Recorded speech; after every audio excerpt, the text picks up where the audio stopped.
Le 49 est relatif à la pétition présentée par le collectif Rue en paix. La parole est à Madame Virginie Daspé. Une minute. Merci. Pour être assez rapide, il s'agit d'une pétition qui nous a été adressée par le collectif Rue en paix. C'est un collectif qui rassemble différentes associations du quartier Télégraphe, Pelleport, Saint-Fargeau. Tout d'abord le lien des villas, mais aussi le collectif des rues Junien et Poincaré.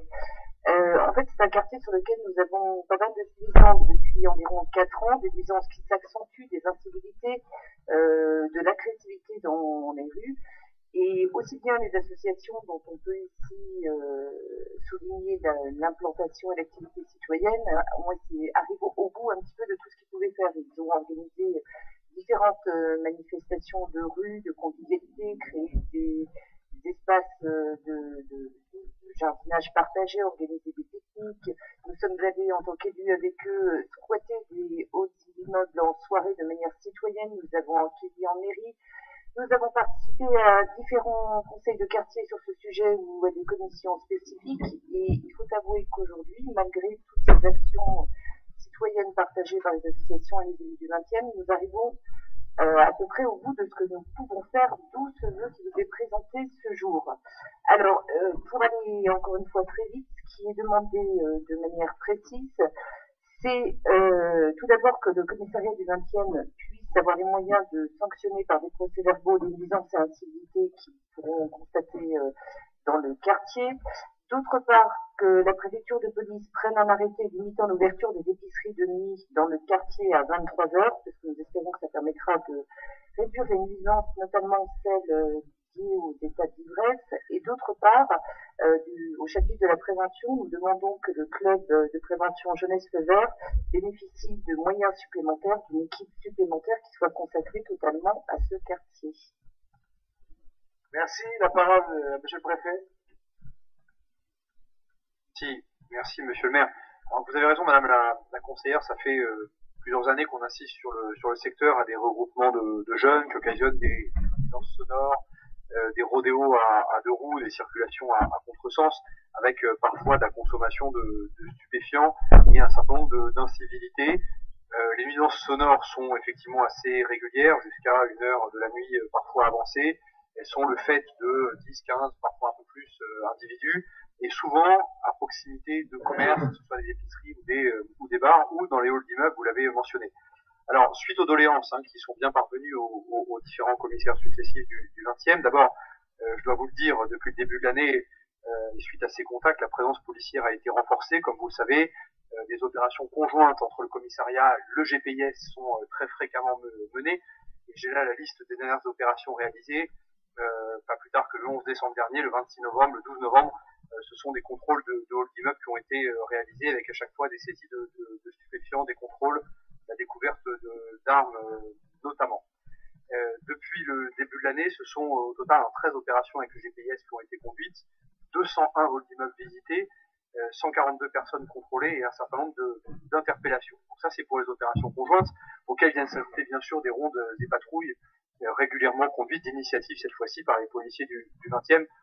Sur le secteur de la rue de Borrego, par exemple, c'est 139 interventions, et les chiffres sont à l'avenant sur les autres rues. Vous avez évoqué les contacts avec les associations, le commissaire central les a lui-même reçus il y a quelques semaines, et puis vous avez fait mention d'une piste sans doute intéressante qui nous appartient de creuser, qui est celle de la police administrative.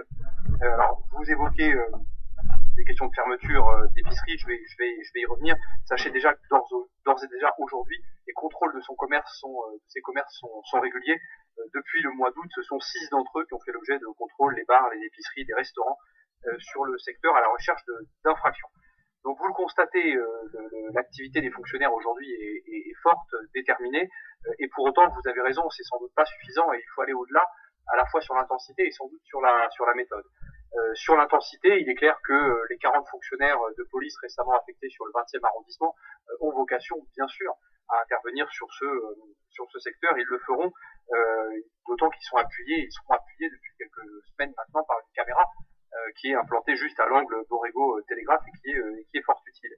Deuxièmement, et suite à votre message, des consignes strictes ont été données pour qu'on ait une attention particulière sur la répression des nuisances sonores, des comportements qui, sans constituer forcément des délits de gravité extrême, lorsqu'elles sont cumulées, commencent par pourrir la vie des habitants alentours. Et si juridiquement la fermeture des épiceries à 23 heures semble assez risquée, en revanche, je pense qu'il faut qu'on engage une réflexion avec vous sur la prise éventuelle d'un arrêté pour soit restreindre la vente de boissons alcooliques à partir d'une certaine heure, on pourra en discuter, soit interdire la consommation d'alcool sur le secteur, là aussi en soirée. Donc les pistes existent, il faut qu'on en parle. De manière générale, vous le voyez, l'engagement des services de police est fort. La question que vous posez effectivement est celle de l'efficacité de la réponse publique par rapport à des phénomènes d'atteinte à la tranquillité, pas toujours d'infraction pénale caractéristiques ou punissables. D'ores et déjà, la présence policière va être renforcée sur le site, avec verbalisation si nécessaire, et éventuellement dans le cas d'une réglementation qu'on est prêt à faire évoluer si c'est le souhait des élus locaux. Et puis vous avez également évoqué, et je conclurai par ça, face à ces incivilités, nous pensons qu'il y a toute sa place pour une action également partenariale, qui ne soit pas qu'une action policière ou judiciaire, et peut-être que Myriam El Khomri sur ce point pourra compléter. Nous sommes en tout cas également demandeurs de cette action partenariale. Madame Myriam El Khomri. Merci, monsieur le maire. Comme je remercie tout d'abord Nicolas Lerner des éléments qu'il a apportés, et donc j'entends bien que les services de police seront plus présents sur le secteur. L'arrivée des 40 policiers est une bonne chose, puisqu'on sait que s'il y a un arrêté d'interdiction de vente à emporter d'alcool, il faut pouvoir l'appliquer. Donc de ce point de vue-là, c'est une bonne chose. Par ailleurs, je mobilise également les effectifs de la direction de prévention protection pour qu'ils travaillent sur le secteur. S'agissant de la demande d'éducateurs de rue supplémentaires, vous comprendrez bien que à quelques mois de la fin de la mandature, il est compliqué de se prononcer cette demande. Il existe déjà 5 éducateurs de prévention sur le quartier Telfort. Et ils ont d'ailleurs, je crois, bien sensibilisé certains jeunes livrés à eux-mêmes pendant la période estivale afin de leur prendre conscience des nuisances qu'ils occasionnent. Ils ont un travail qui est mené dans ce cadre-là. De manière plus générale, sur le nord de l'arrondissement, je voudrais rappeler que la Fondation Feu Vert dispose aussi de 4 équipes composées de 5 personnes chacune sur les quartiers Amandé, Fougères, Belleville et Pyrénées. Et par ailleurs, nous avons déjà travaillé avec la maire du 20e à sa demande dans la dernière convention 2013-2015. Nous avons renforcé la couverture du territoire en étendant le périmètre d'intervention des de rue sur le quartier des Amandiers, incluant désormais les rues Juillet, de Vidassao et Martin Nadeau. Sachez que sur le quartier des Pyrénées, enfin, avec une partie de la rue des Rigoles, rue Frédéric Lemaire, une partie de la rue Olivier Métra, rue d'Ermitage, enfin un poste d'éducateur en contrat d'apprentissage pendant 3 ans a été octroyé sur cette équipe. Donc je crois avoir été précis et clair compte tenu de ces éléments. Il est donc impossible à ce jour de m'engager sur la création d'une nouvelle équipe d'éducateurs de rue. Par contre, un renforcement de leurs actions, nous nous y engageons dès à présent, donc j'ai un avis favorable sur ce point. Merci madame. Donc je mets au voie le 49 avec un avis favorable de l'exécutif. Qui est pour? Qui est contre? Qui s'abstient? Il est adopté.